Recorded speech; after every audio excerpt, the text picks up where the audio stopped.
Hello, friends. Welcome inside, at least for me, Ben Garrett, the Riverland Roofing Studios. Riverland Roofing for all your roofing needs. 662-644-4297. He's Sudu Upadhyay over there to my left. I don't know, right, I guess. Hey, Sudu, what's up? What's up, Benny? Welcome, welcome the folks into Game Runs Deep Talking Champs. Good seeing you after a phenomenal Saturday where we got to hang out for 4+ hours. Always a 4 plus. pleasure for me. Always a pleasure for me. Mary, good morning. I'm in Stamford, Connecticut right now, man. It's a kind of a dreary day outside, raining, but hey, blessed to be up here, I guess. Pretty excited.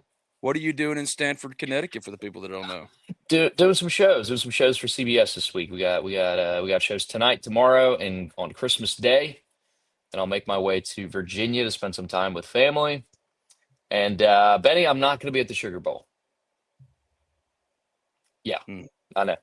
After all the planning I did and all the stuff I did, it's now come to the point where I realize I'm not going to be able to make it. So, little bummed, but we're not going to let that bring down what has been an awesome season so far, obviously. And I got to come to all the big games, hang out with you, man. That's really what it's about. So, It was really fun Saturday hanging out. I Pretty know. much an absolute.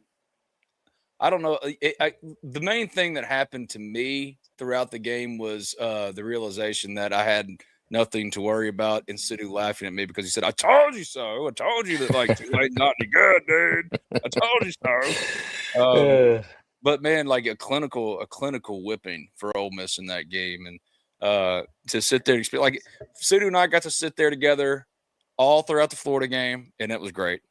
Then we did all throughout the college football play. I was really thinking the Sugar Bowl. The Sugar Bowl was going to be an opportunity, the final capper to our 2025-26 special, game runs deep, But no. This man says he's going and you're actually working on Christmas Day? I am working on Christmas Day. That is correct. Brutal, dude. Are you calling a game or something? No, I'm just doing shows in studio. I'm okay with it. I mean, I'm happy, Ben. You work so hard to get to this point, so you can't really complain if you get a shot to anchor a show for CBS, right? You can't really That's right.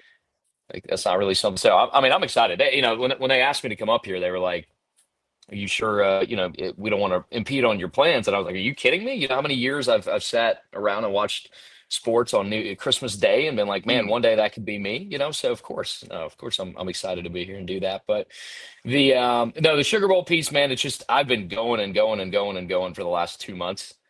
And I started looking at it and I'm like, oh my God, I just don't think I'll be able to do it, man. Like when I left Oxford and had to fly up here yesterday, I thought I felt like I'd been hit by a bus. Like I've just been going for so long.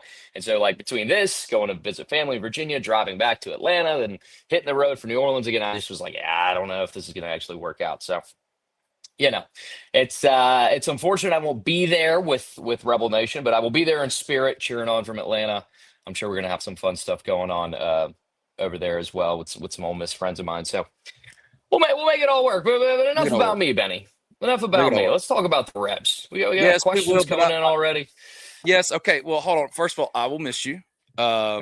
You will be missed, right? I wanted to see my friend. We're planning to do something. Brad Logan and I were going to go live on New Year's Eve. We're still trying to figure out the location piece, but I had your name brought up immediately. They say, well, Sudu should be sent to the Georgia side. You do the Ole Miss side. You'll do like a blended podcast. I was like, that'd been amazing.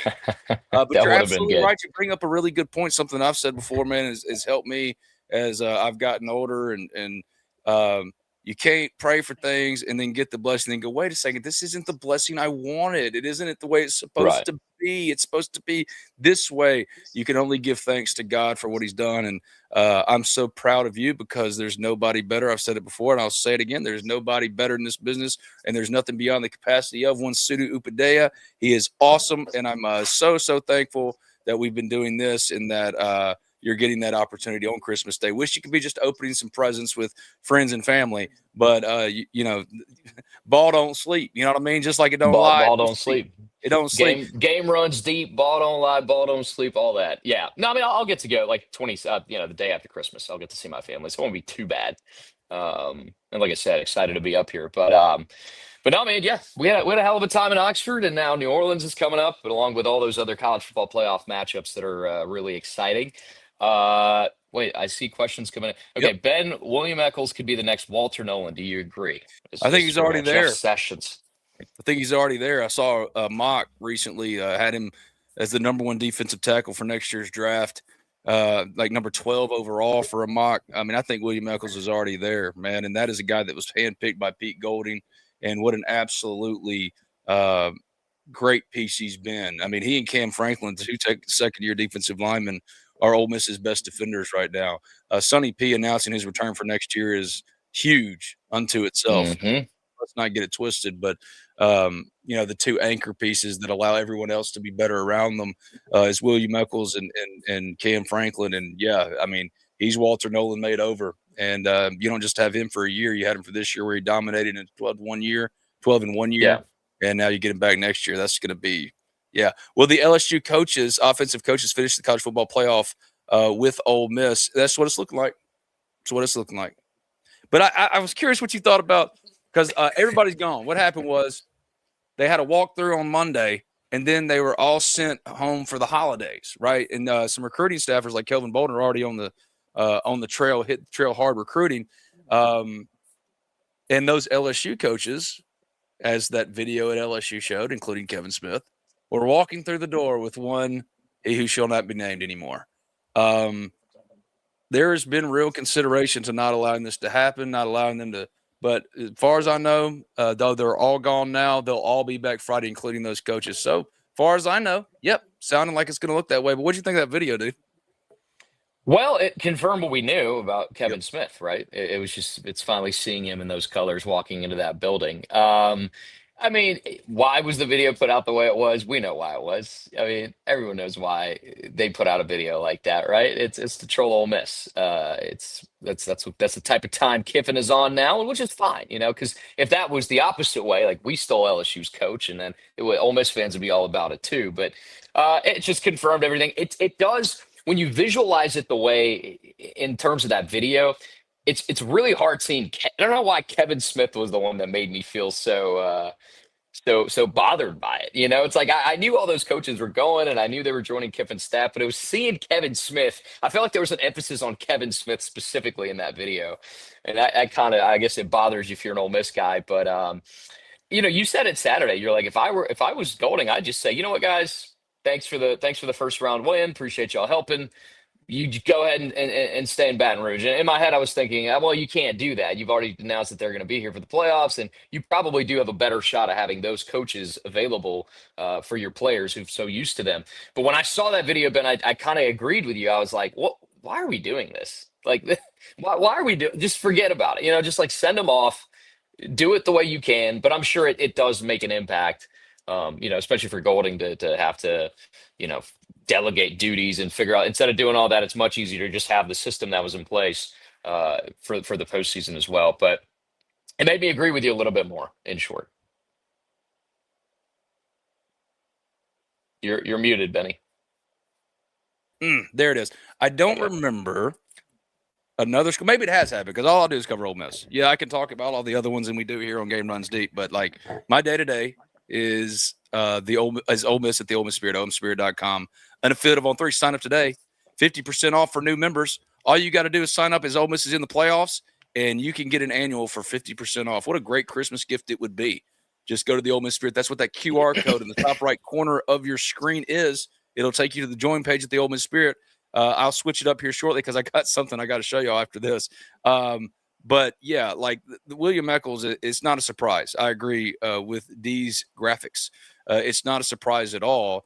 Actually, is what we've been talking about, hinting at, saying straight up for weeks now. What was inevitably going to happen. There was something that caused me. There was a conversation I had that really caused me to have some pause about it, because I know that Kevin didn't love the way that Ole Miss these coaches left.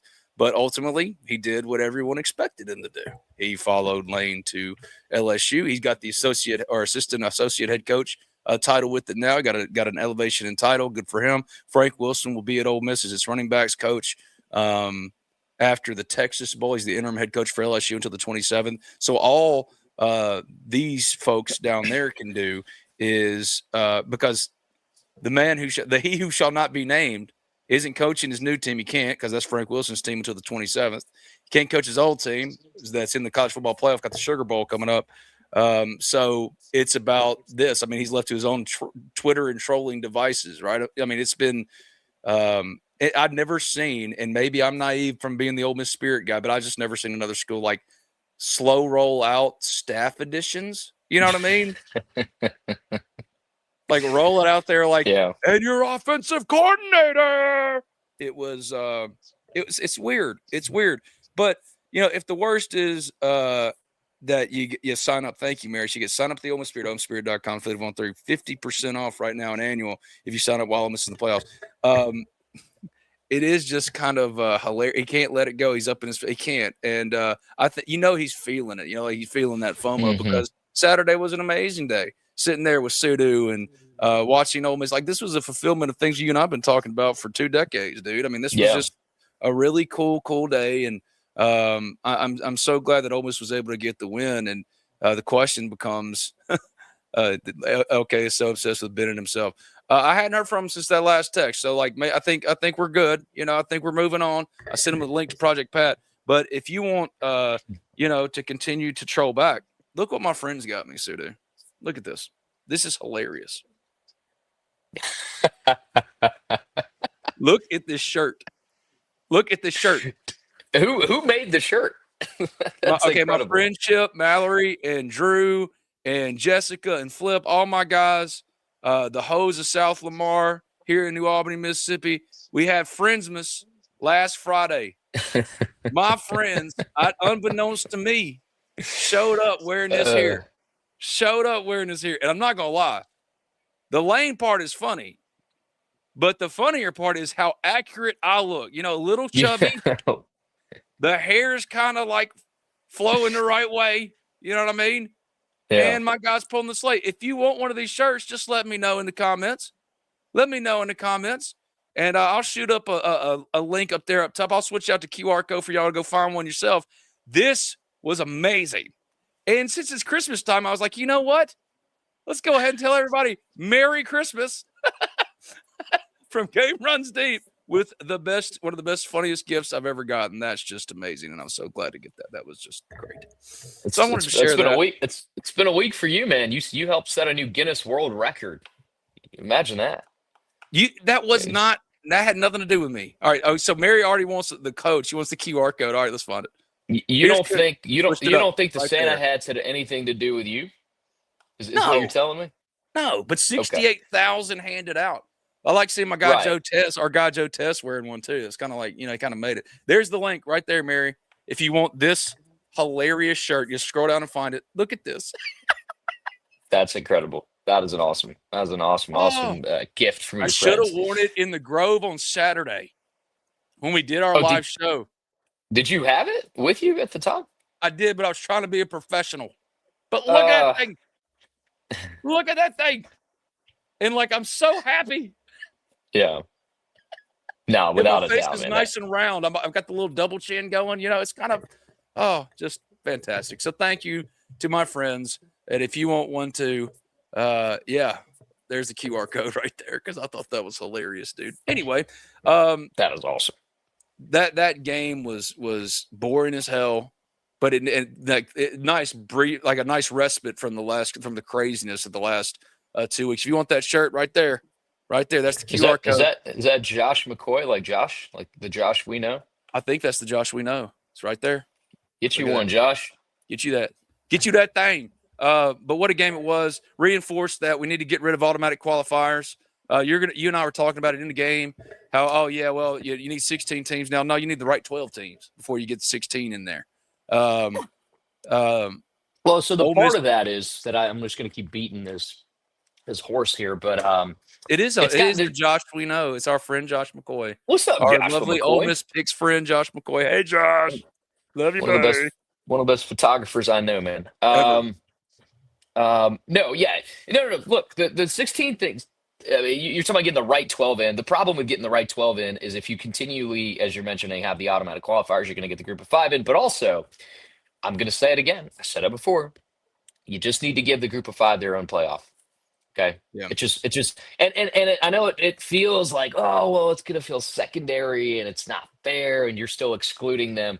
If there's advertising money and television contracts involved, everyone's going to be happy. That's my entire thing. It's like these schools will be able to make money for themselves, and more of them will be get involved in these playoffs, which means more TV revenue, and more just revenue in general for these programs. I don't see why they wouldn't be pushing this as well. I mean, I get it. It's like you have this big, the big dance, so to speak, if you want to look at the playoff that way, and everybody wants to be a part of that. But football is just different, man. It's not people bring up like lower levels of football, then they bring up like college basketball and NCAA baseball, and they go, look, everybody's doing this format, and it's like, yeah, but football is just one. It's a different sport, and in the levels of football, there's the parity drops off significantly, even in the power two between the Big Ten and SEC. Think of the lower Big Ten teams, the lower SEC teams compared to the ones at the top. Like it's just not a sport that's built to be just where you can just have a Tulane or James Madison every year and that can compete and go win a national title. So to me, it's just each day we go through this, and as the playoffs continue, I just get more and more like, hey, give these guys their own playoffs. Because what happened Saturday was just, it sucked. If you're a JMU or a Tulane fan, maybe it's cool because you got in your first playoff ever, but the novelty of that's going to die off. Like if they continue to get in, but they can't compete, then the fans are going to get tired of the product. The players in these schools are eventually going to be like, hey, we can't advance past a certain point. It just makes sense, Ben. But oftentimes the things that make sense don't happen in this sport. So, you know what else makes sense? Allowing it's great for Ole Miss. I mean, $70 million, over $70 million in revenue from Saturday. But it makes a lot of sense to not punt it. Like Georgia should be able to have a home playoff game. Like Ole Miss should be 100% right now. That should be the next step. Meanwhile, Miami should be you know what I'm saying? Like Georgia, these second round teams, I'd rather see a college football atmosphere for New Year's Day than some NFL stadium in a neutral site. Call it Sugar Bowl if you want to, but money rules everything. And that's the unfortunate part of this. But man, that experience in and of itself, what's one of the longest held Ole Miss jokes ever? It's the old people that would tell you to sit down. They can't see. If you know what I mean? Like, hey, sit down in front. I'm trying to watch the Rebels play. And we used to make fun of that, how the crowd, we wanted to change these things about the crowd. Like Lane always trolled the crowd, the size of them, how they responded, if they stayed, if they left. The student section was really the target of his ire more than anywhere else. And yet Saturday, you and I spoke about this when we're sitting there together watching it, Sudu. No one moved for 4 hours. When you and Brad and I were walking back into the stadium to do the post-game show, fans were still walking out of their seats. This is an hour after the game is ended. We had just finished Pete Golding's press conference, maybe less than an hour, but close to it. We just left Pete's presser. We're walking in. There were still fans leaving their seats at the VOT. It just meant that much to everyone, and they were taking it all in. And forgive me, I interrupt you, but that's not something that's normal. That's not been the normal. And it's because the long thing was well, how can you get the students to stay? You needed to add incentivize them to stay and this, that, and the other. There was no incentive needed for Saturday. They stayed. And the atmosphere, even with a game that was non-competitive, they stayed and they absolutely showed up, man. And I just thought that was such a cool thing to see because, I mean, it speaks to the growth of Ole Miss. And yes, he who shall not be named was a huge, huge part of that. It was the main driver of that for the first at least 3, maybe 4 years.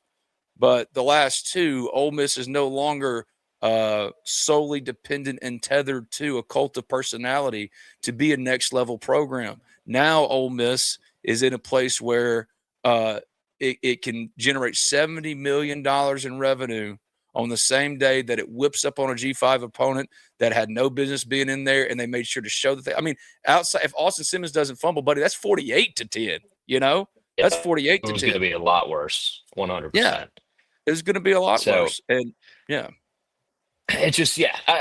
Look, it was awesome. 70 plus $1 million generated for the town. It just makes me think if that was another team, Texas, Notre Dame, how much more money it would have generated, how much crazier the environment would have been. But alas, it doesn't matter for this year. They've done it. They moved on. We got any questions? Ben, stop saying he who should not be named. It's lame. It's like, okay. Well, other people said to stop mentioning his name. So what do you want me to call him? I'll tell you exactly what I called him. Because this shirt right here. Look at this thing.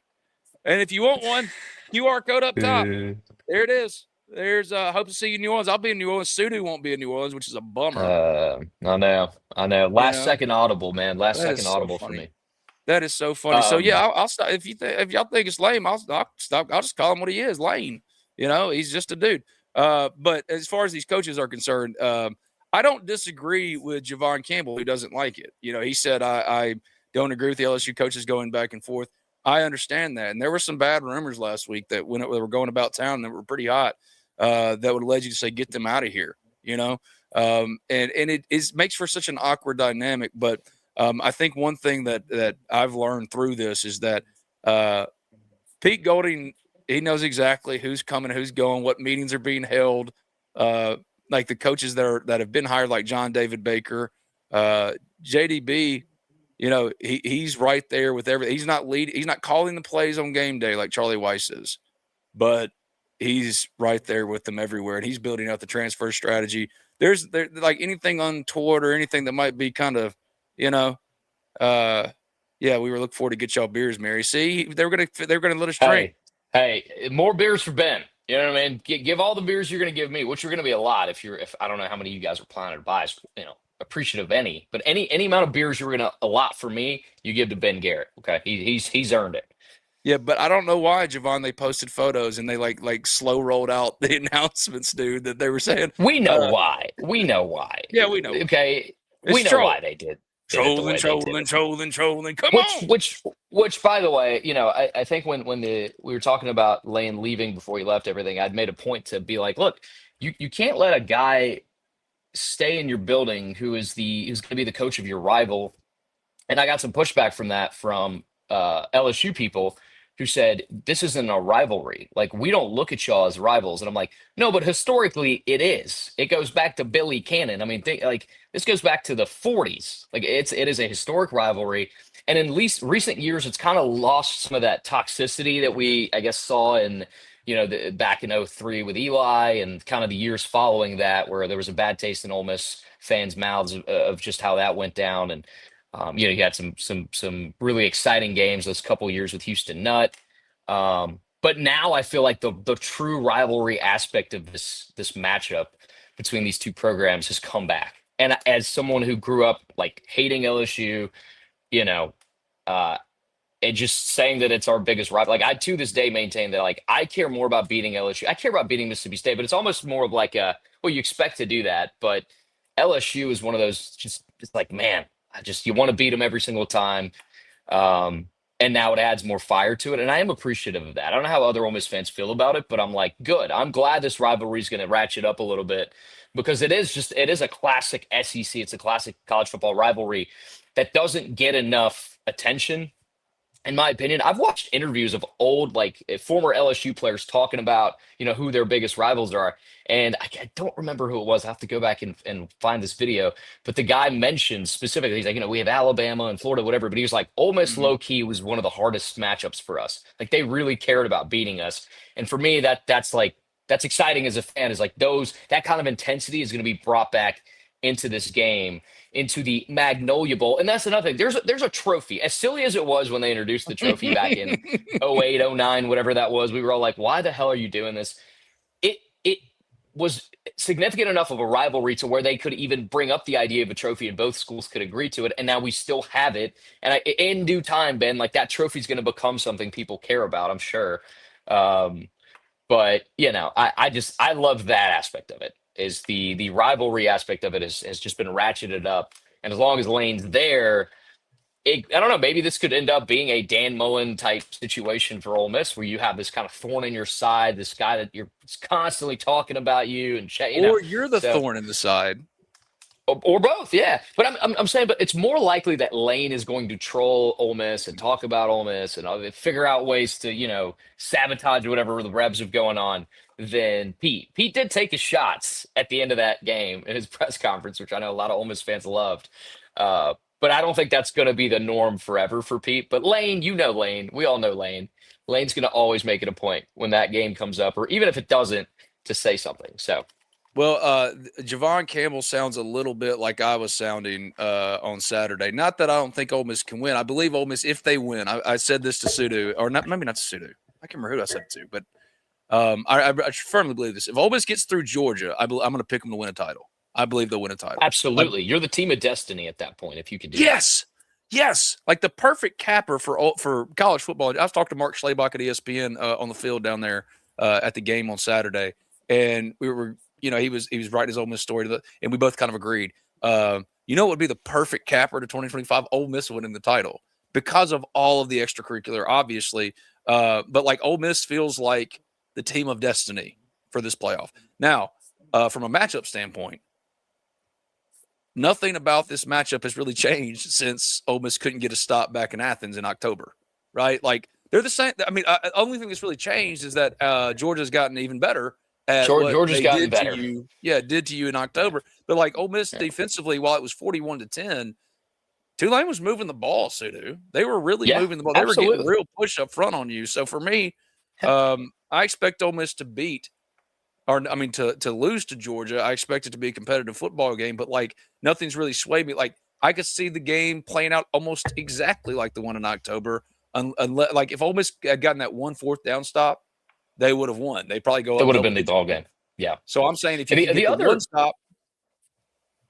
Yeah. The other issue is too, Ben, is Ole Miss didn't particularly run the ball well against Georgia, right? It was a lot of Trinidad plays. He balled out obviously, and I just don't know with how much better Georgia's gotten up front on defense, and just like their defense is gelling and it's playing at the caliber that you kind of expected them to play coming into the season. They finally figured it out. No one coaches better as the season goes on than Kirby.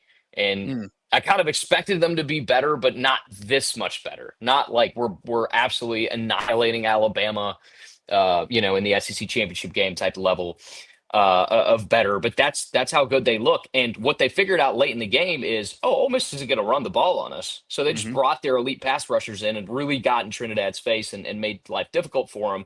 Didn't have a lot of time. 11 yards in the fourth quarter. 11. Exactly. And they figured that out. So I don't know how much has changed for Ole Miss on offense for me to sit here and go, boy, they're really going to be able to get the run game going this time. Kewan also, that shoulder injury makes you wonder. I'm sure 2 weeks to go. I don't know if you've heard anything. I haven't heard anything about him not playing in that game. It's more than just a bruised shoulder. I can tell you that. I believe it based on – I went back and watched the game too, and it's just like the way he's handling his shoulder, the way he's running off the field, all those things, it had me a little more concerned than maybe I felt Saturday sitting in the press box.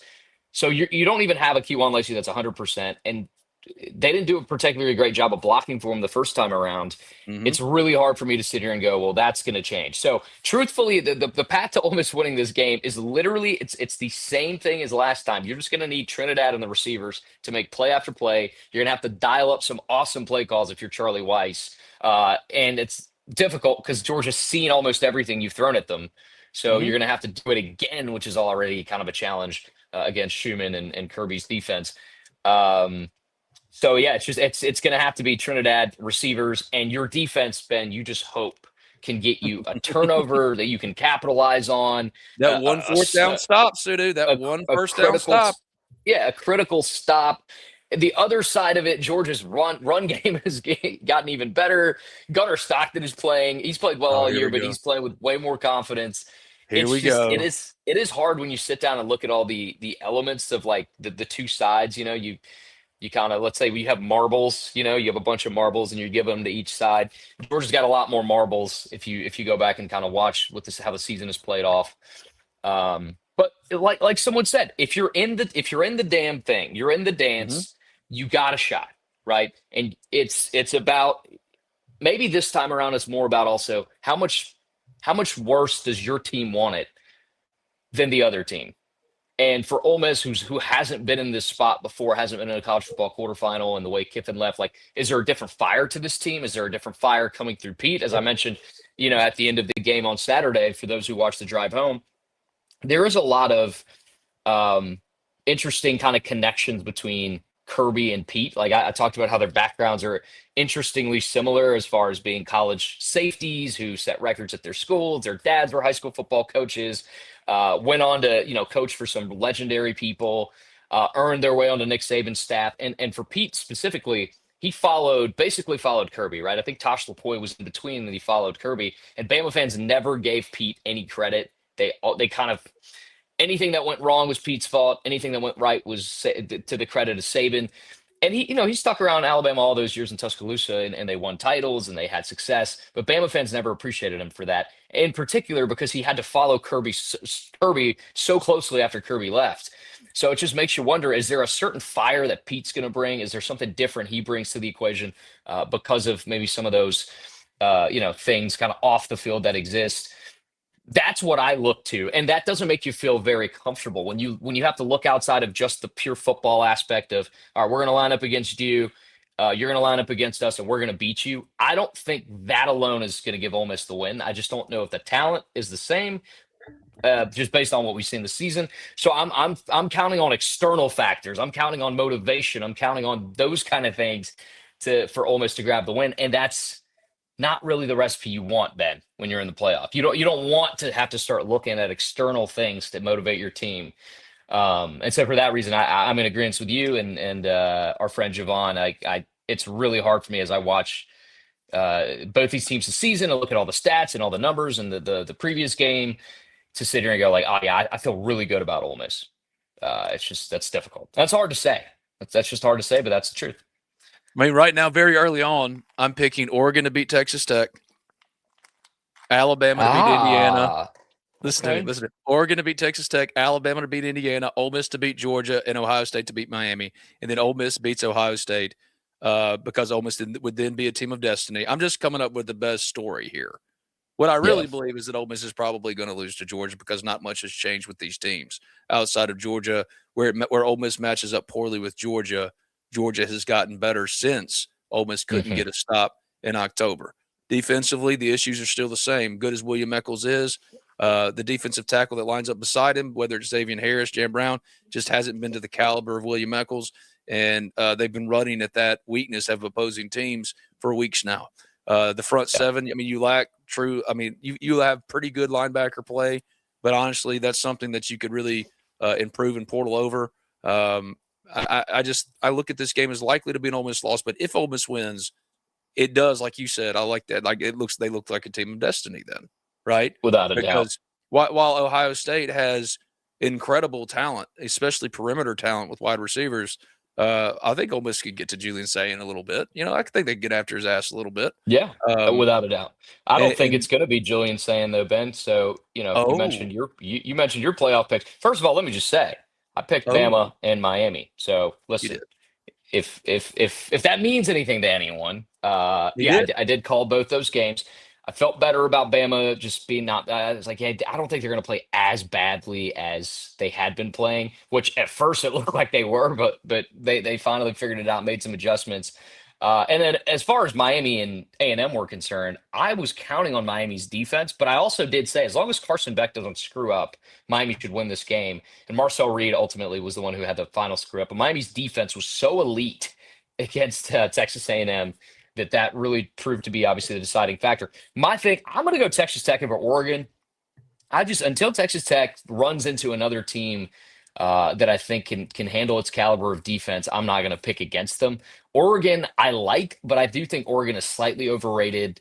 I just don't think they looked that impressive. They were a good team this season, obviously, deserved to be in the playoff, and I'm okay with them at 5. But I just wasn't as impressed with Oregon. They didn't seem that dominant. Granted, there were a lot of injuries, I will admit. And I love Dan Lanning, but I'm going to go with Texas Tech. You want to talk about a team of destiny, potentially? It could be Texas Tech. And until that defense gives me a reason not to trust in it, I'm going to go with Texas Tech over Oregon. Indiana beats Bama. Georgia beats Ole Miss, and you know what? I'm going Miami over Ohio State. I think if Miami's defense plays like they You played just want to against be A&M, vindicated for being so in love with them in the nah, season's opening weeks. That's all you want yeah. here.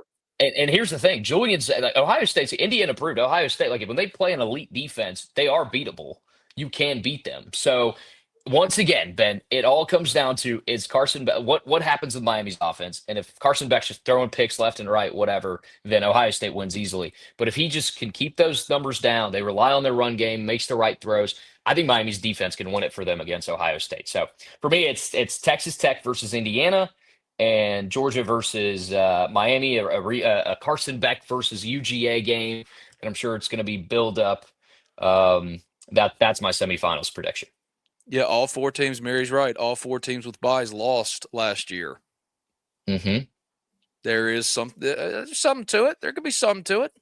It could be. Yeah, I think in Georgia's case specifically, because I covered that team, that was a crazy situation where Gunner kind of gets thrown into the mix, and they didn't execute down there. That is the thing, though, Ben. Like when you're playing in a neutral stadium, the Superdome for both Ole Miss and Georgia could feel like a home game, right? Like both teams travel really well. It's close to their respective college towns. Hey, you know Both what I fan heard bases seem to yesterday? love them.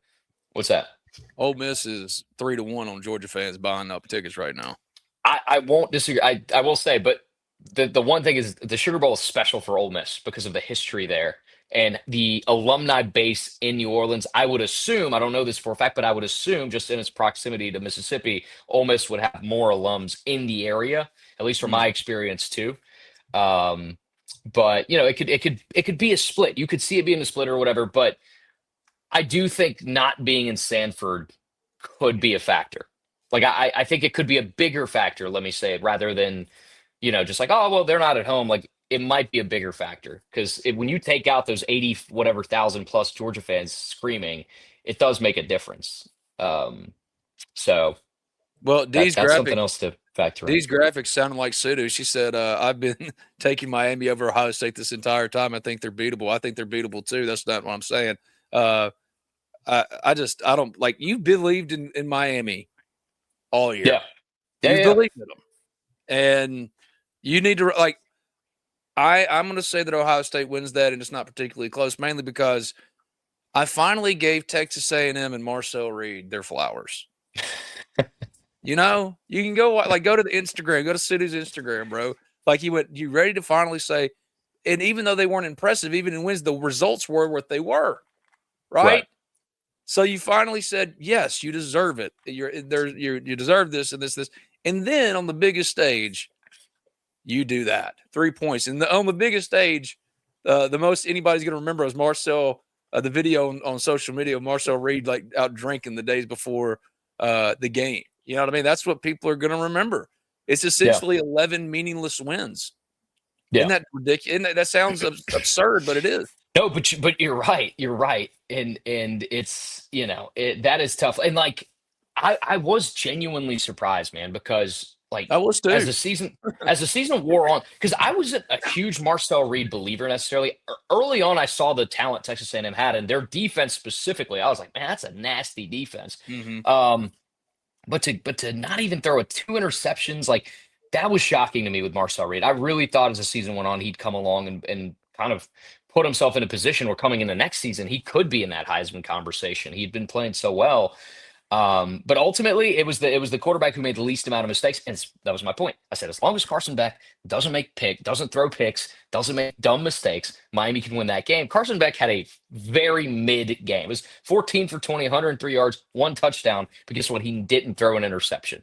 Okay. And that was the difference maker, in my opinion. I think he fumbled. I don't think they lost that though, but that's really what it's about this season. That's what it's been about all season for Miami. If Carson Beck doesn't make mistakes, regardless of what happens, their defense is talented enough. They have enough of a run game to where they can beat teams. I still think that factors in against Ohio State. I do too. There's some questions we want to get to and some things in the chat specifically. But before I touch on these, Austin Simmons posted a flight to Miami just for the show's info that Miami's been pre-portaling that kid for 2 months, and they're not the only school either. I mean, the LSU Tigers have been pre-portaling Austin Simmons. It's unfortunate. I was really hoping he would cap off that drive that he came in on 2 great passes, came in and ripped it. Logan Diggs absolutely whiffed on the pass pro, and Austin didn't have a chance to make a play on that. But still, his inability to hold on the football, he handed that fumble over to that to Tulane's defense. And then to see him at the end of the game, you and I both saw him sitting on the field, Yeah, let me taking see it if I all can in. get that picture up. Yeah, good too. Let's see if I can See if you upload can, it. because it was telling. I can pull it up. It was telling you. It was really telling because it looked like a goodbye. I think we said in the post game afterwards, because it was really interesting. We had Brad and I, for the drive home, had Kentrell on for the Florida game, and it was great. Kentrell's the best. There you go. There's a picture. Did you get it to me? Did you get it up? You already throw it up on the Yeah, you did. Show enough. Yeah. There it is. That was telling. And Kentrell had mentioned how the way everybody, specifically Lane, were acting after the Florida game, it seemed like a goodbye of some sorts. It seemed like a goodbye of some sort for Austin Simmons. So if he's on a plane somewhere, that doesn't surprise me at all. And Miami would make the most sense, because that's one of the schools that's pre-portaled him the most. The bottom line is this with Ole Miss's quarterback situation: if Trinidad Chambliss gets his waiver, then he's going to be your quarterback next year. But if he doesn't, all bets are off. They're going to have to add at least 2 out of the portal. And Hauser from East Carolina makes a lot of sense, because he was JDB's offense coordinator or quarterback last year. I think Brendan Swordsby is about to get like $4 million from Texas Tech. Texas Tech, yeah. I think it's about to be. Hey, you know who's in the portal? You know who's in the portal, Ben? Who's that? As I'm removing myself from the stage to pick up my phone that fell on the floor. Our boy Byram Brown, quarterback of the South Florida Bulls. Now I know where his old head coach is. Okay, I know down in Auburn, Alabama, there's some people clapping, probably celebrating. I'm just saying, he's going. He's there. If Ole Miss wants to make a run at him, that's all I'm saying. I'm not saying that that's what they should do. I'm just saying, how I feel about him, and just saying Byram Brown is available. Sure. In the portal. Just saying. It's true. Not going to happen. He's going to Auburn. I know. Jackson Arnold's in the portal. Deuce, I'm curious if he does go to Auburn, if Deuce Knight gets in. Because if Deuce Knight gets in, there's an Ole Miss option for you. I'm just saying. I've been talking about Lake Kennedy been pre-portal and Deuce Knight ever since he signed with Auburn. Let's just stop playing. I mean, without a doubt. And I thought maybe Derek Nix would factor into that. That's why I was kind of like, oh, maybe you bring Nix back. Maybe he brings Deuce. Obviously, Nix is now at Alabama. Yeah. But that was kind of my case. But even I know how close it was, between Ole Miss and Auburn. So, in the era of the portal, like if you finish number 2 for a kid, you can always assume that you're going to be right back in the running for him later. And I think you could say that about Deuce Knight. I mean, what happened with Keywan Lacey last year? See, the portal giveth and it taketh away. Ole Miss fan, come on now. He was in the portal for a day before he came to Ole Miss from Missouri. A day. Yeah. Let's just say that he knew where he was going the minute he hit the portal. For most of these kids, they know where they're going before they hit the portal. All right? Right. There have been extensive conversations with their representation before they hit the portal. They know what their options are, most of them. Not all of them, but most of them. And I'll just simply say, if Deuce Knight hits the portal, especially if Byron Brown follows Alex Golish to Auburn, then Ole Miss will be an absolute team to watch for him, because look, that relationship hasn't ended since he signed with Auburn. I mean, that's just what it is. It's what's happening right now with Lane and Kevin Smith, who's working at LSU with Keywan. Don't think for a second they're not saying, well, yeah, you're banged up, man. Why don't you preserve yourself to come down here to Baton Rouge after the season's over? That's absolutely happening. And like that's what all these coaches are doing. They're looking out for themselves first. I want to touch on a couple of things real quick. Ole Miss made history by making the college football playoff. Now's your chance to bring history home with Ole Miss's official limited edition college football playoff football. It's an exclusive football, a symbol of excellence built for the biggest stage in the sport, captures the pride, passion, and performance of playoff football. Only 12 programs, as we all know, earn the right to hold one each year. Now's your chance to have your own forever. It's handcrafted here in the United States. They're authentic game day footballs made specifically approved for on-field play during the college football playoffs. So the footballs that they're playing with, you will own one, except it's Ole Miss branded, and all you got to do is go to Big Game Football Factory and they'll take care of you. Order your football today. I know Ole Miss memes. My guy on Twitter, he got him one. They're pretty slick, man. I'm not going to lie to you. And you got to go to biggameusa.com. That's biggameusa.com. Big Game Football Factories, Ole Miss special college football, official limited edition college football playoff football. Get you one by going to biggameusa.com. Don't miss your chance. They're exclusive. They're limited time only.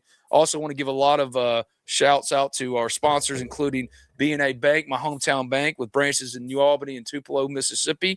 If you're like me and just don't trust yourself making financial decisions on your own and you need somebody you can trust, I cannot recommend anyone before B&A Bank, from Carolyn Brownson to Whit Spencer. Whit, you actually saw on the pregame show. He stopped by and saw us. He can do your mortgage and make sure you get a good deal for you. So B&A Bank, man, give them your business. They've been with me for a long time. And for as long as I'm doing this stuff, I hope that they'll still be doing it with me because they're friends more than they are my financial people. So 662-534-8171, 662-534-8171. That's B&A Bank. If you're unhappy with or shopping your health insurance coverage, contact Drew Moak of USA Benefits Group, 601-953-8449, 601-953-8449. Quoteswithdrew.com, quoteswithdrew.com. It's Drew Moak of USA Benefits Group. Can help you with regular health, dental, vision, Medicare supplement plans, whatever you need. Quoteswithdrew.com. And then, of course, we got to give a shout out to my guy, Andy Ludicky, over at myperfectfranchise.net. If you're looking to get into business ownership, want to do something for yourself, his services are 100% free. He can help you. He can help you get started and do something for yourself. Head to myperfectfranchise.net to learn more. It's Andy Ludicky, myperfectfranchise.net, 404-973-9901. There was a lot of questions in the chat that we got to get to first. But before we do that, if you had to pick your pre-Christmas that we're absolutely going to hold each other to, pre-Christmas national title game winner for the college football playoff, who is it? Repeat that, Benny. Sorry, you broke up on my end. If you had to pick one team in this college football playoff field that is still alive to be your national title winner pre-Christmas, that I'm going to hold you to it because, like, obviously it's sure to be wrong. So I'm going to pick mine. You pick yours. Your pre-Christmas college football playoff national champion is it's the Georgia Bulldogs. Georgia Bulldogs. I love how you treat this. I love how you treat this like and here we go, Sawyer Whitley. Here we go. No, I love how you treat this like it's some kind of like love affair, but it's truthfully just me watching ball and going, that team's good. That team's really freaking good. They're good on all these levels, and it's just it just is what it is, man. I mean, I can't go against them when things are rolling right. Last year was a little different. And someone actually mentioned in the comments, like, last year was actually insane. First of all, I was there. Okay. There was a whole terrorist attack in New Orleans last year, which was absolutely crazy. I got sick. I got sick the night of New Year's Eve. We had this big show I had to produce and host. As soon as that ended, my body crashed. I ended up passing out, man, and didn't make it out on Bourbon Street, which I think was a blessing because I've been in New Orleans. For the best, man. It was for the best because, you know me, I've been in New Orleans so many times. I love it down there. I know so many different spots on Bourbon, and I had friends with me down there that hadn't been to New Orleans. So I was excited to give them the whole experience. I was like, guys, the game's not till 7 or 6 Central, whatever it was. I think it was 7 Central. I was like, we're going to stay out until 4 a.m. Like we're doing the damn thing, you know, had all these plans made. I ended up getting sick and don't go out. They actually do. And they came in, I think, about 35 to 40 minutes before everything went down. And so that it was just Oh, no, he's frozen up. Let's wait to see if we can get him back. He's in a hotel right now in Connecticut, is Sudu. I'll remove him from the stage as he freezes up. He's working for CBS on Christmas Day. So he's got a lot going on. And let's see if he can get reconnected before we can talk to him again to answer some of y'all's questions in the chat. Mine was going to be, and I don't know if you can still hear me or not. I've been thinking Georgia, but I'm going with Indiana only because if it's not going to be Ole Miss, let it be Indiana for me.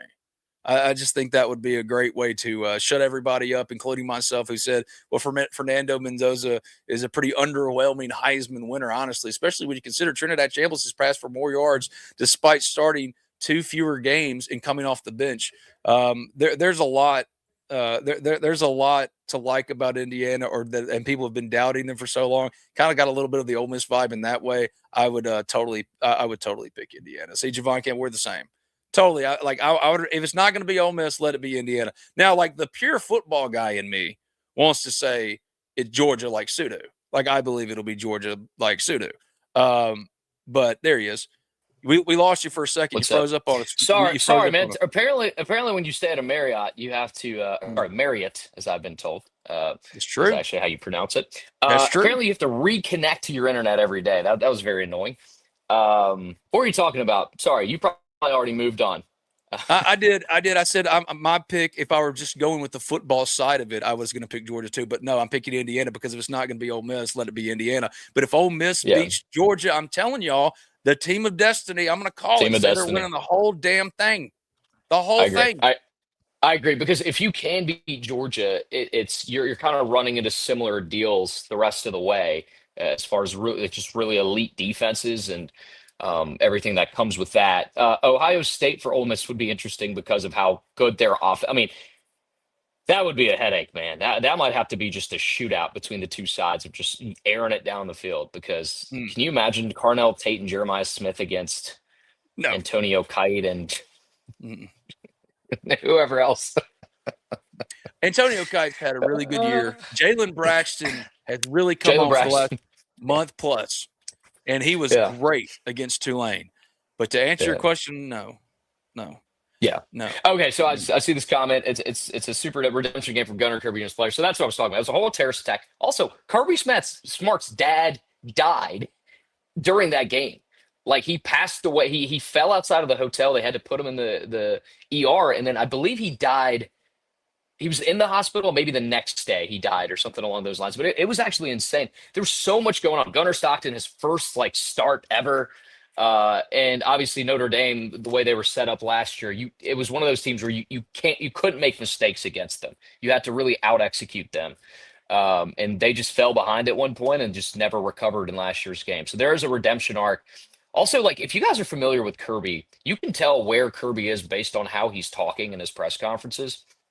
And I was a little scared after watching it on Monday. This man had his beard going, and he was saying stuff. He was saying stuff like, instead of announcing where you're going next or players coming back, how about we announce that you've gotten better? And I was like, oh no, he's in peak Kirby form right now. This is not good. So true, though. It's hilarious. I don't know if you guys know about Kirby's. You can find these online. Go watch them. They're so funny. He is known to have a megaphone in practice. Like, I've been in Athens for these, and it's actually hilarious. He has a megaphone, and he just dog cusses out his team and just trolls them the entire time with a megaphone. And you could hear it all around campus. Mind you, there's a school and a church within the hearing distance of this stuff, and he does not care. And first of all, our living, breathing God, he is omnipresent. So I'm just saying, he hears the cussing with the megaphone just as much as he would at the church, Sue. That's all I'm saying. Did you freeze up again? Did I freeze you up interrupting you? Oh, that's hilarious. Well, we'll take him off the stage again. We only got so much time to go anyway. I want to get to these questions in the comments. One from SoCafe9240. Charlie will call the game against Georgia. I thought his final game was last week. There were some rumors out there about that specifically. And I want y'all to look at this so y'all don't have to see those ugly cords behind me. Where is it? Look at this. Christmas background. Look at that. Isn't that great? Christmas background, because it's Christmas time. And if you want to order this, by the way, that's what that QR code is up in the top right corner. Look at that shirt from my friends, the hoes of South Lamar here in New Albany, Chip and Drew and Philip and Jessica and Mary Beth. I just love you all so much. And this shirt is hilarious. If you want one, go to the QR code up in the top right corner. Sudu is back with us, but let me show you one more time. Because it's Christmas time. It's here, as they say on Charlie Brown. Christmas time is here. There it is. Get you one. A little ho-ho-ho action. They really nailed me on that one. I'm not going to lie. A little chubby in the face. Nice little Bieber swoop in the front. Charlie will call the game against UGA. I thought that his final game was last week. There were rumblings. There were rumors about some not good things being done in that building last week. But did I lose Sudu? There he is. I got you back. No, I'm back. I'm back. But what I was told most recently is that all of those coaches that you saw in that video for LSU, including Kevin Smith, are expected back on Friday to continue in their roles for Ole Miss.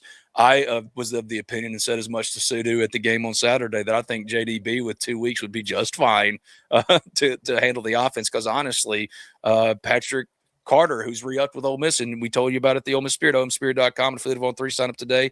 50% off is our deal for the playoff. All you got to do is sign up and join us every day. You don't just have to hang out with us for an hour here on Talk of Champions. Game runs deep every single day. We're at the Ole Miss Spirit, even though Sudu doesn't get in there and shitpost like I know he really, really wants to. It's the place to go at the Ole Miss Spirit, OleMissSpirit.com. Sign up today for 50% off. Patrick Carter is re-upped with Ole Miss for 2026, and he put out a social media post talking about his first win as interim Ole Miss wide receivers coach, and people had questions about that in regards to, well, what about George McDonald? I thought he was going to LSU. Is he not here anymore? Does that say anything about the LSU coaches in the building? I saw George McDonald at practice putting the players through the drills. I just think that right now, Patrick Carter is Ole Miss's wide receivers coach until George McDonald steps in to lead his room again on Friday, because right now they're off and he's at LSU. It's a crazy dynamic, and it makes no sense. And it's dueling allegiances for all of these guys right now, but that's the way Pete's going about it. And I'm going to be honest with you, with the way he made Saturday look so normal when it had every reason to look anything but, I completely diverted his judgment on it. I know what I would want to do. Y'all can go on now. Take it easy. We got 2 weeks to prepare for Georgia. Patrick Carter can take over for George McDonald at practices. I promise you, practices ain't shit. You know what I mean? Like it's all right. Yeah, it's looking more and more like, and I said it was a bold prediction. Remember, like when we make bold predictions, because like they're supposed to be bold to where inevitably there could be wrong, but there's some truth to them. It could happen, probably not. So I wanted to make that clear. It wasn't been reporting that was going to happen, but certainly there were some rumors, and other people have talked about it too. There have been some rumors out there, man, that that was going to happen, and it's not looking that way. But you never know. I think. I think Pete's handled it the right way. An awkward situation, the best he can, man. Because, like, I don't even know how there's no playbook for any of this. You know what I mean? No. Like, I don't know how you handle any of it, right? Because normally it has been, as you know, it's usually like what we saw with Summerall, or we saw with JMU's coach, right? It's you're leaving a smaller program in sense of like levels, like you're talking group of 5 to whatever, like a big jump.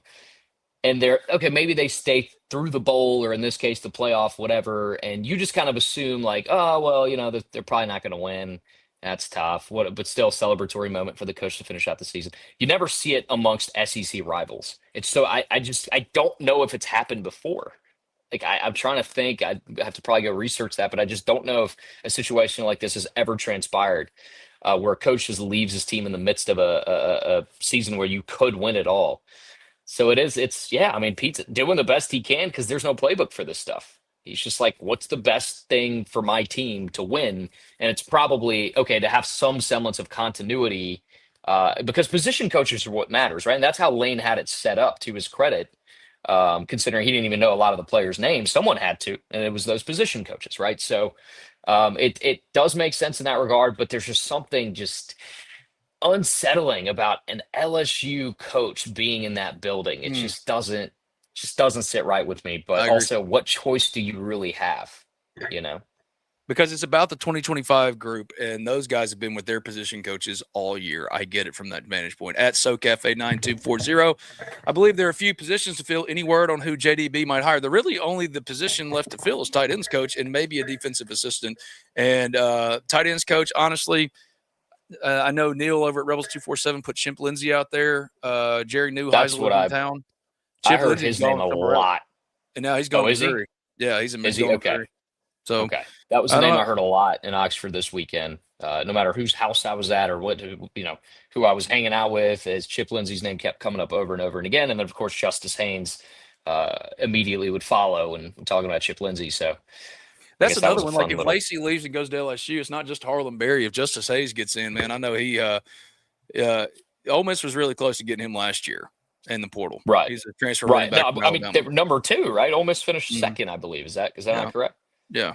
So that's one that I would absolutely watch out for. Walker Rev 1515. Do you know what players the coaches are tampering with? Any insight on tight end coach or any rumblings of players to be retained? The only players I'm really worried about right now, as far as Ole Miss losing, is Keywan Lacey and Winnie Watkins. There are going to be others. I mean, other guys are going to get in, but I'll tell you this, man. If Lane was still the head coach, Ole Miss was going to have a hard time holding on to William Eccles and Cam Franklin. So the portal giveth, the portal taketh away. My question would be like, how painful would it be? I got a low battery going on me. Well, it looks like we lost Ben. I guess he was in the midst of answering your question there, Walker. Listen, as far as the insight on the players coaches are tampering with, the two I've heard, Keywan and Winnie for sure. He was mentioning how there was other guys that would have left if Kiffin stayed. That is just the portal era. It's whoever can pay you the most. And even if there's the slightest inconvenience for you can now become a point of negotiation. It can become a point to leave. So it's always interesting and it's unpredictable. As far as the tight ends coach is concerned, man, Chip Lindsey was the one that it didn't matter if I was at a tailgate or I was hanging out at someone's house when I was in Oxford this weekend. The people that are really involved with the program, Chip Lindsey's name came up time and time again. And now Ben's alluding to him going to Missouri, which is, that's news to me.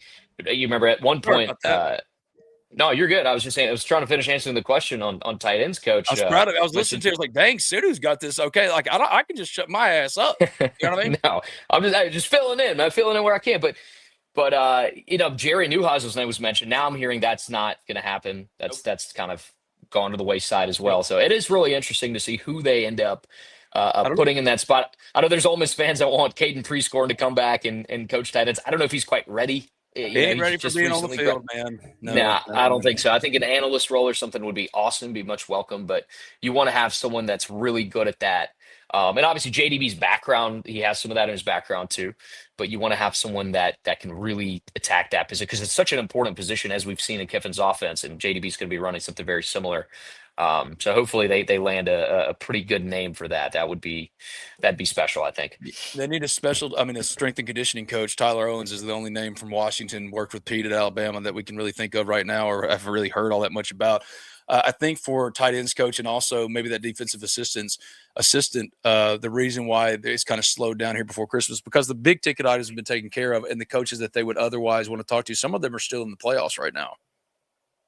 Yeah. Like guys that are on certain staffs that they might be able to give a elevation and title to, like Lane did with Kevin Smith and making him the associate head coach and paying him $1 million. To which I'd say I'd rather have Frank for that money plus Harlan Berry at a discounted rate than Kevin Smith at $1 million and Keywan at 2.3 for a rental. That just doesn't make a ton of sense to me. So I mean, all of these are considerations right now for Ole Miss. And as far as players that have been tampered with, oh man. Pick your guy. Pick your guy. Pick them. I mean, I could tell you defensive players, every one of those guys that was announced last week, Centarian Perkins, William Eccles, Bryson Sanders, and Antonio Cott, every single one of those guys have been tampered with. All of them have. Anyone of consequence, pick one. The ones I'm really worried about whether or not they'll go or stay would be Keywan and Winnie Watkins right now. But after that, yeah, I'm kind of with old memes. I mean, I've heard a lot about Harlan Berry. The person I talked to yesterday that would know better than anybody has known Harlan Berry since 8th grade.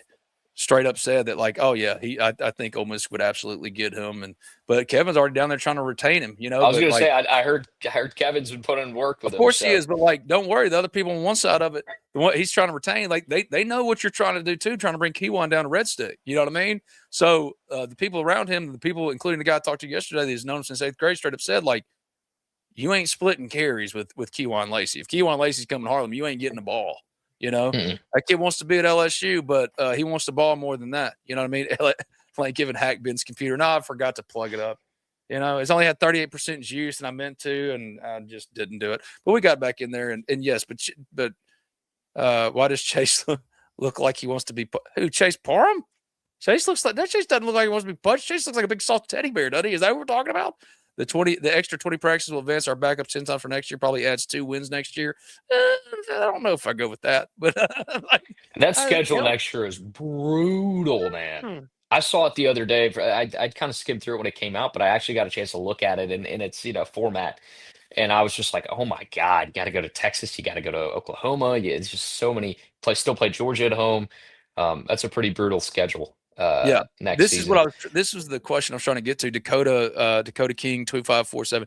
Excuse me. With Smith trying to retain Barry, does that mean things are going on behind the scenes with Lacey possibly returning? Oh, they've been in conversation with Lacey, and I mean that's been ongoing with not just LSU, but with Ole Miss as well. And yeah, I there's a chance, but if you're asking me the most likely outcome, I think that Kiwan ends up following, because I said it on this podcast a week ago, where I believe that wherever Kevin Smith is coaching next year, that's where Kiwan would be. Well, now Kevin Smith is at LSU officially.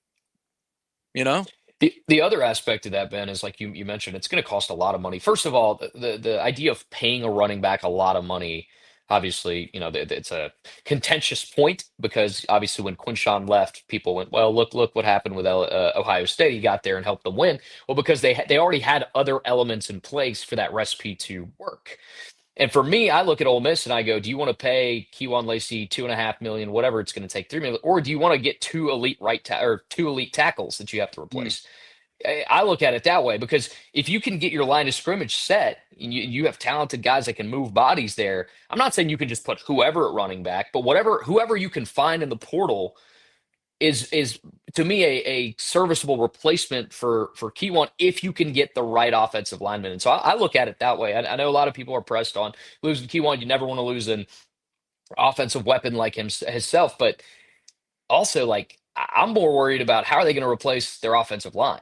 Are they gonna be able to protect their quarterback next year, whoever that's going to be? Are they going to be able to even have holes for the running back to run through if Keyone were to stay? Like that's more of a priority to me than, oh, will Keyone stay or not? If he decides to go, he decides to go. Whatever. Best of luck to him, I guess. But yeah, I'd much rather replace those two tackle spots and spend money there to do it. Yeah, Devin Harper is going to be one of your starters probably at right tackle next year. But I agree with you. Like you don't pay $2.3 million for a running back. You don't. That's bad football. Especially if you don't already have returning linemen where you go, oh, we're set. Because if you were already set, then hell yeah, pay them the money because you already know, hey, we're good there. Those guys can open up holes for Keyone. Well, you got Bryson and Delano Townsend, and but I mean, you're missing both of your tackles. Patrick Kudus will be back too. I mean, you're missing both of your tackles. So, yeah, you're gonna really have to spend up there. But like, just it's bad football practice for a non-premium position to pay that kind of money. Now, I don't care about the optics. I don't. Optics last you about a 24-hour news cycle. All right? Like, I care about a well-constructed football team. And I'm sorry, but paying $2.3 million, which is the number I think Ole Miss could easily get LSU to come get Keyone. I mean, look, Kevin Smith and Elaine are already down there talking about how, hey, man, you might want to protect that shoulder. You know what I mean? Especially if you're coming next year. Like, don't ruin your payday. Oh, come on now. Like this is already like all these guys are considering these things already. I don't care about the optics. I care about Ole Miss constructing a good football team. How close is SMK, Chicago Mills Knight, to being ready to get snaps for Ole Miss? Not that close, to be honest with you, in my opinion. He was a raw prospect. I think he could, but for me, Ole Miss, like running back is a position that I expect them to be pretty active shopping for, especially if Keyone follows through and goes to LSU. That's what I would expect. But yeah, I don't care about the optics. I don't care about any of that. What I care most about is almost putting together a good roster. And you just cannot convince me paying a running back near $3 million is in this. I mean, for Ole Miss, which is smarter with their dollars than everybody else, is the right way to play it. I just don't. I don't think that's the way to go. That's just me. I can't remember where the other question was. I'm trying to find it, but I can't in the chat. We've been going for an hour and 10 minutes now, and Sudu's got to go work for CBS on Christmas Day. At Sudu _ oh, what's your Twitter? What's your Twitter? Twitter at I think there is an underscore on Twitter at Sudu _TV, I believe. And then everything else should just be. I know. You know what happened to me with that was when I got to WWE, I forgot what was going on. We had to I was already verified, but we had to switch it for some reason. And they tried really hard to just get the version without the underscore. I think they reached out to, and then we couldn't do it. So then we had to add the underscore, which is the bane of my existence because everything else is just Sudu TV. It really annoys me. But no, I'm excited. Yeah, doing 3 shows up here in Connecticut. Love coming up here to work for them. It's a lot of fun hosting on HQ. So yeah, if you guys are free later tonight, you want to watch some sports coverage, get on CBS Sports HQ. Attaboy. I disagree with Brandon Tyler here, who says when we don't win any of these negotiations, it looks bad, it makes us look small. So what does it look like when Ole Miss retains Jake Schoonover and John Garrison after pursuits from Lane and LSU? What does it look like then when the entire defensive staff, not a single one of them follows him to LSU? What does it mean then when you go out and you beat Tulane with what should have been by a better score, like a worse score than the first time you played them in the playoff? What does that make you look like then? Because right now, what Lane looks like to me is petty. What he looks like to me is the jaded ex-girlfriend. Like, dude, you're the one that dumped your ex, and you hate to see them thriving without you.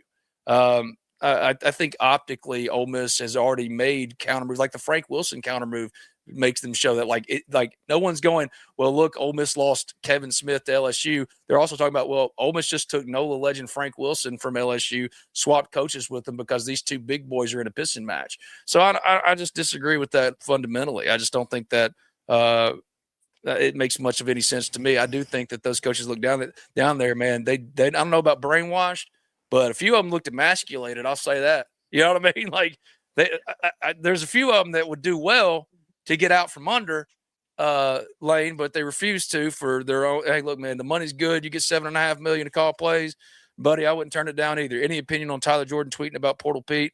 Not really. I mean, Tyler's personal Twitter account, and Tyler loves the Rebels, man. And I do think that that Ole Miss is about to be absolutely crazy active in the portal, as they have been for 6 years.